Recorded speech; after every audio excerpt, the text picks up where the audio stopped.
Good morning, everyone.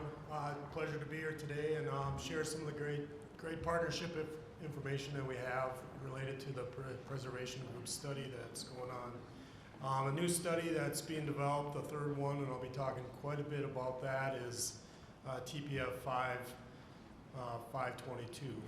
So with that, let me get into the presentation. Really, I'm going to be looking at providing a simple overview. It's kind of nice talking later on because Jerry and Adriana talked, and so I went back to my room last night and said, delete, delete, delete, delete. So I got rid of a few slides there. But I'll be talking a little bit about that if you missed that. I'll be kind of talking a little bit about the process. The phase 3 is being developed. We kind of made some changes to the way we're kind of going and looking at things, but trying to keep the same integrity of what we're working towards. And a request for your input and participation into the study. So now I get to look at the camera and smile. No, I can't do that. So. All right, so again, pictures from yesterday.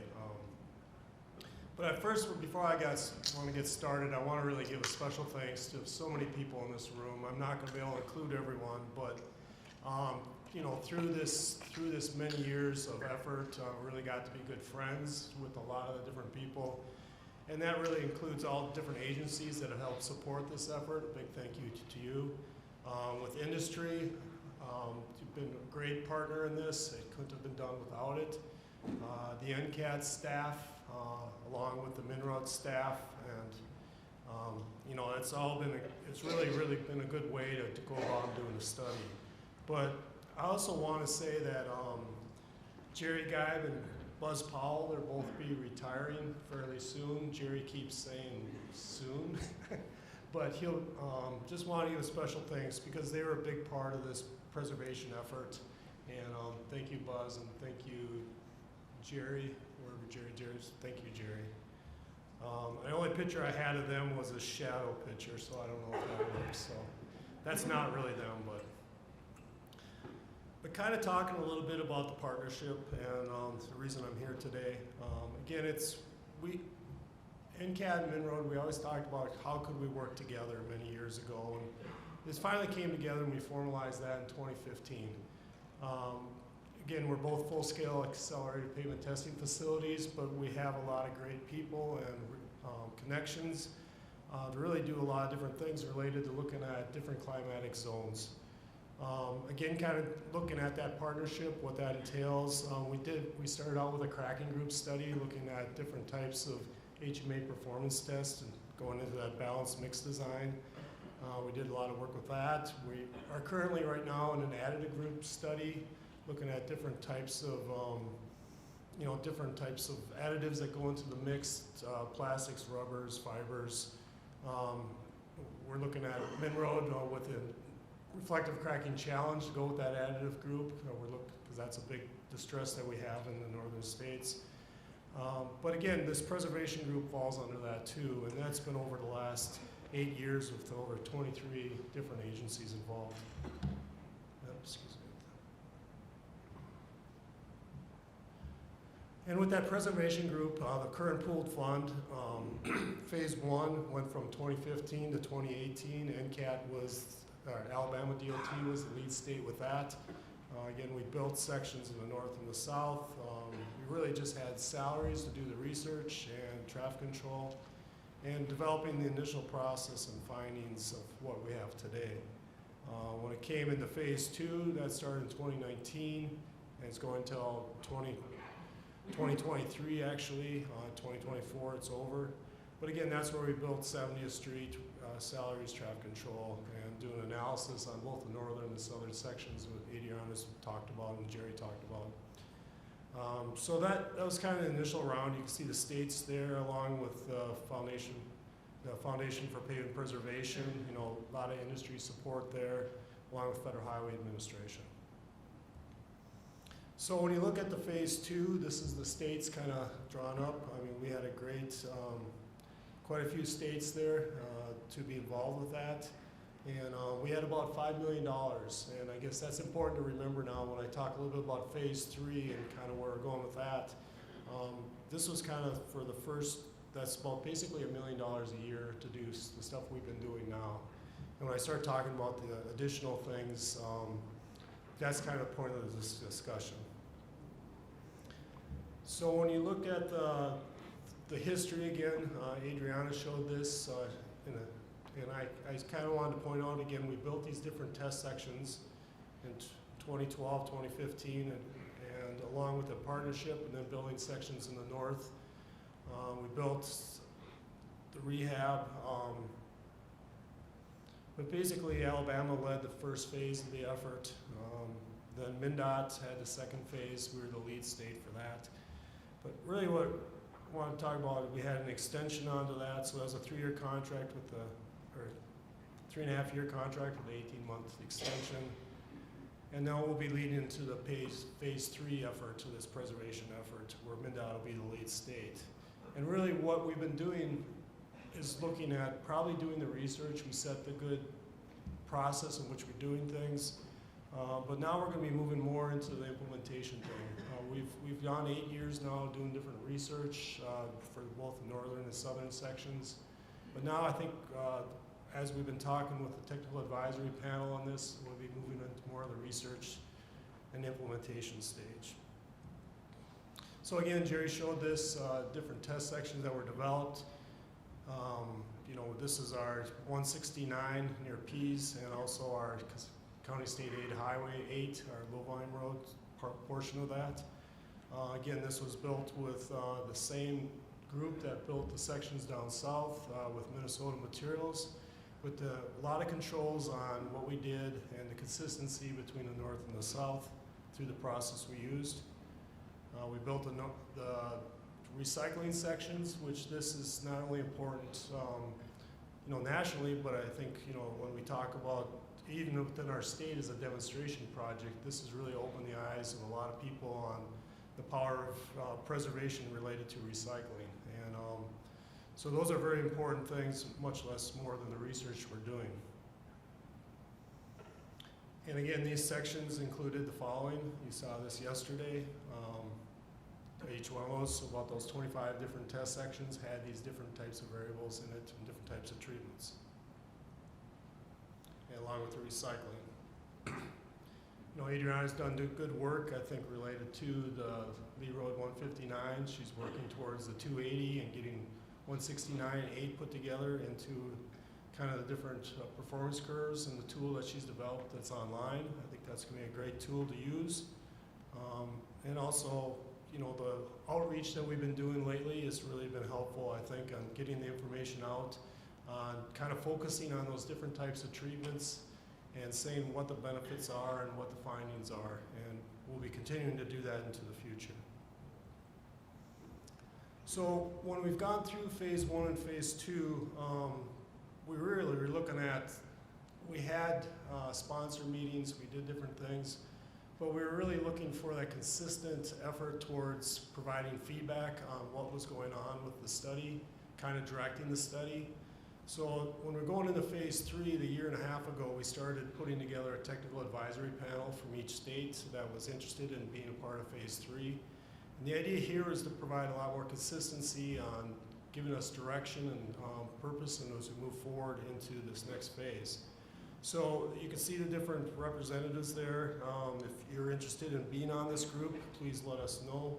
But again, we've been meeting for 1.5 years and kind of coming up with what's been working really well in the last first phase and phase 1 and phase 2, and what could we do better in phase 3. You know, that included both federal highway, included different agencies, included FB squared, and the National Center for Pavement Preservation was also included in these discussions. So what we're kind of really looking at is, you know, the TAP really wanted to figure out how to get things implemented. How do we do that? You know, what adjustments need to be made? What should the final product look like when we're done? You know, are we developing different implementation planning? You know, are we curves, tables? Is that enough? Tools, apps? So that's why we needed a TAP to give us some feedback on that. you know, what trigger values are important, what do we focus on, and what types of treatments. How do we bring in costs? I think that was a big thing, is trying to get that into it. And those costs are probably more costs that a user would put in, not that's directly inputted into something, so they can customize those for your specific location. So we kind of went through this, and really what's needed is, this is kind of what they came up, they had those questions, but they wanted to be more active, the states, some better communication with that. Not that we're doing a bad job, but just to keep kind of working on that and working towards that communication. States are interested in building test decks, which is something new. We had sections in Minnesota and Alabama, but building sections around the country, that's a different twist on this whole thing, and how do we accomplish that? They wanted training, you know, to their customers. You know, what is the customer is a big question too. Is that I think there's specific training related to pavement management systems, those types of people. But then when you look at the decision makers, they have a different set of training that's probably needed to see the benefits of pavement preservation, along with the field construction. So you really have three different types of customers that we have to kind of focus our training on, and the TAP wanted to do that. Again, we wanted to look at different harmonization of specifications, the AASHTO specifications. You know, is there a way to do that, kind of get regional practices at least put together in one spec? We wanted to utilize InfoPave and the system there to bring together the data and share the data out along with the different tools that Adriana is developing. Cost effectiveness, and you know, we want to continue the meetings, the face-to-face meetings with the sponsor meetings, and I'll talk a little bit more about that in a couple of slides. So we put together a solicitation and got this pooled fund going. MnDOT's the lead. Again, it's focused on implementation, agency demonstration projects. We have the technical advisory panel. You know, we've been having meetings for the last year and a half. We really wanted to get, you know, Federal Highway has shown a lot of interest to be a part of this also, along with additional input from the agencies. But, you know, the other thing that we'll be doing is transitioning to Joel Allring. Joel's back there. Joel, if you could make noise or something. But Joel will be leading this effort going into the future, and we're looking forward to that. So how this is going to work, I guess, when we look at the phase 3 efforts, and right now we are in the process of really, Bozid and Adriana with the National Center and NCAT are kind of taking these kind of outline that I'll be presenting today and tweaking that, and it kind of relates to costs and what we can and can't do. But really, MnDOT right now will be the lead state. We'll be helping with the agency test sections, performance monitoring. We'll be putting information into the Minroad database to go to InfoPave as a non-LTPP entry. We'll lead the quarterly TAP meetings and kind of coordinate different efforts and continue monitoring on the test sections in the north. But now, if you know, when I talked about costs, and I'll get to the cost thing in a minute, but the agencies are really going to be tasked to do quite a few things if they want to provide test sections. This is something that's very costly, and to do it, we're going to need the agencies to participate. They're going to need to be more active as TAP members to help direct this pooled fund and the activities that take place. They're going to nominate test sections that they want in their state. They're going to select the treatments and the project locations. They're going to pay for any construction for those treatments. And they're going to be documenting the construction and inspection that takes place during construction and taking care of the long-term performance of those. So that's the cracks, ruts, and ride. But I think we can do this now better than we could in the past because of all the equipment and the standardization that's taken place with pavement management systems. So I think we're in good shape for that, doing that. But a lot more expectations on the agencies to make this all work.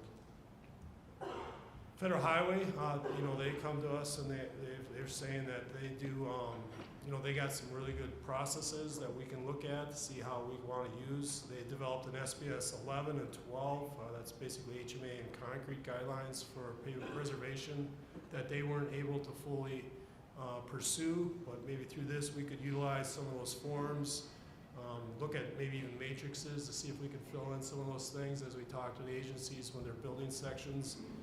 And they can kind of help with demonstration projects or get people together. So we're looking forward to that part of the partnership adding to this.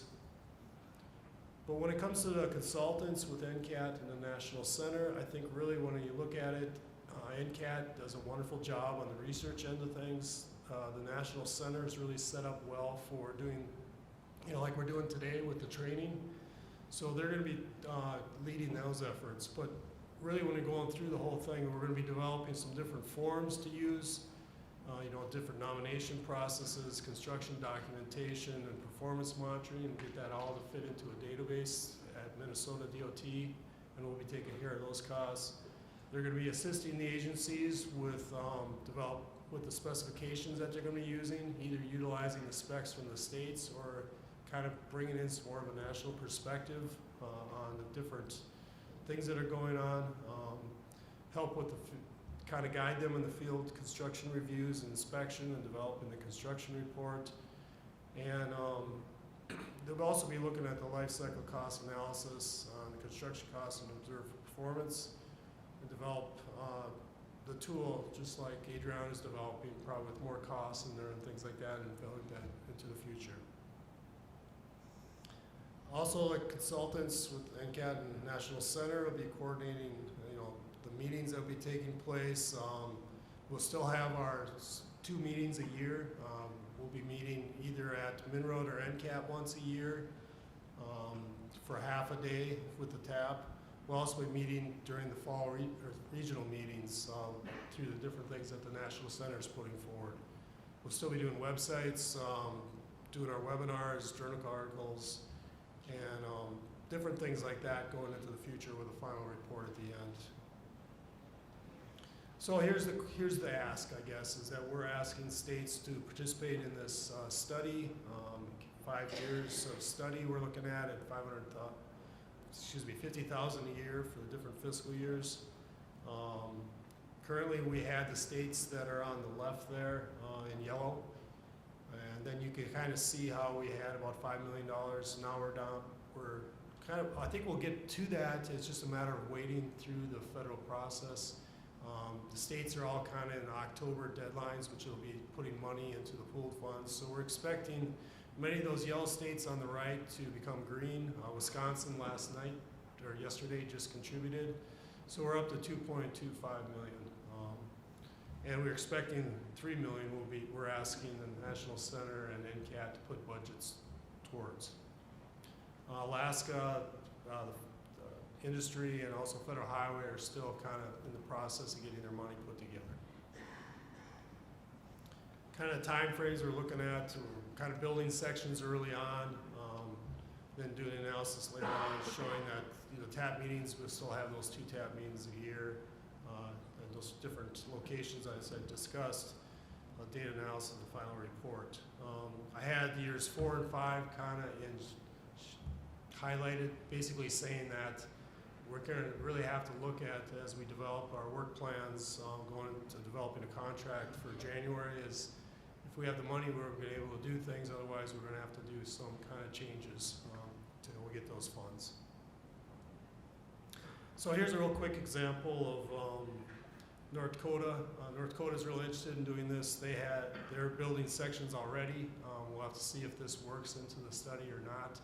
But they talked about doing some different things. They're building long segments of each one. So I think what it's really going to kind of work down to is with the budget that we have and what we're doing. We're really talking about having the agencies nominate sections, then having 500-foot sections established within that maybe 1 mile section like North Dakota did.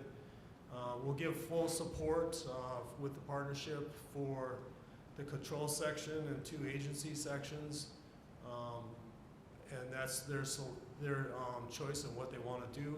but then we'll kind of give them partial support for other test sections. So that would be, we can put that in the database, information like that, but we're not going to be as focused on that with all the resources that we have, the limited resources we have. So, you know, as we move forward, right now we're really in October. We're looking at proposals coming due from, and then gone to the TAP for review and MnDOT contracting. And in January, we're hoping to start the contract. If we don't have the funds available, we could either delay on the contracting and maybe do it a couple months later, once we know their funds are coming in. So again, just kind of advertising the sponsorship meeting that's coming up October 17th and 18th in Minnesota. Hopefully many of you can make it there. We'll have a full day of different efforts related to Buzz and I'll give updates on Minroad and NCAT. Then a lot of test track experiment information with the additive group. We'll have some information on MnDOT's working with 2 pooled funds related to the road doctor with asphalt stripping and the DPS studies that are going on. The second day in the morning we'll have preservation efforts we'll be focusing on. We'll have tours in the afternoon.